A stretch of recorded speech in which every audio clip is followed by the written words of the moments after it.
Lean thinking has evolved over the past 200 years with contributions from several innovative leaders like Taiichi and Kichiro Toyota, Henry Ford, Frederick Taylor, Eli Whitney, and more. However, the man credited with synthesizing all these ideas into a single, comprehensive system is Taiichi Ohno. Ohno worked his way up the ranks, first at the Toyota Automatic Loom Company, the textile company the Toyota family had established. Later, toward the end of the Second World War, Ohno was transferred to the part of the organization that would eventually become the Toyota Motor Corporation.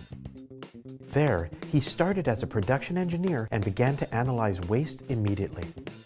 Kichiro Toyota had challenged every Toyota employee to help catch up to Detroit in 3 years or else risk losing the Japanese automobile industry altogether. Ohno was bound and determined to complete this task, and so his journey began. Inspired after visiting an American supermarket in 1956, Ohno created a one-piece flow production line complete with a Kanban pull system. These techniques expanded upon the just-in-time ideas introduced by Kichiro Toyota and allowed the automobile maker to eventually greatly reduce its inventory and get rid of its warehouses altogether. During his tenure at Toyota, Ohno also identified several different kinds of waste, which have since been assembled into a formal list called the 7 Wastes of Production. Using these parameters, Ohno waged a war of waste elimination within the system he crafted. An intimidating leader who was feared and respected throughout Toyota Motor Corporation, Ohno would often give employees a goal without instruction on how to accomplish it. He expected them to use their creative problem-solving skills to meet his directives, thereby increasing their ability to think for themselves.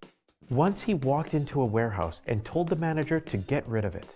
He told the manager he would return in 1 year and he wanted the entire place clear of inventory, one of the 7 wastes, and every employee retrained as a machinist. When he returned 1 year later, he found the warehouse transformed as he had demanded.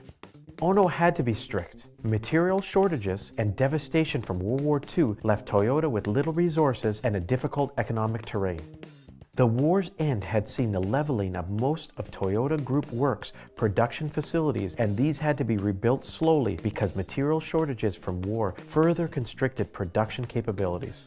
Teetering on the verge of bankruptcy, waste was literally not an option if the Toyota brand wanted to survive.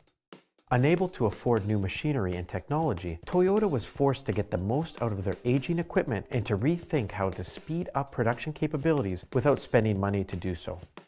The Toyota production system has this difficult time to thank for its creation, as much as the innovative leadership of Taiichi Ohno, who spent 25 laborious years pushing the Toyota production system through the entire company. Though he had the support of management, workers were not as quick to sign on to Ohno's ideas. Change is a struggle, and transforming an entire company's thought process and culture was a battle for Ohno. However, his unconventional methods eventually paid off. In 1973, the Japanese government, under pressure from outside influences, investigated Toyota's factories. The gas crisis of that time had severely crippled the car manufacturers across the globe, but somehow Toyota was still showing a profit on their balance sheets. Assuming it was fraud, the other Japanese car makers called for an investigation. Finally, Toyota was forced to show the government officials their production system. The officials left, satisfied that Toyota's documents were, in fact, truthful. On that day, the mystique that has surrounded the Toyota production system for decades was born. In the 1970s, Ohno served as an executive vice president of the Toyota Motor Corporation before retiring from the company, a little over a decade later.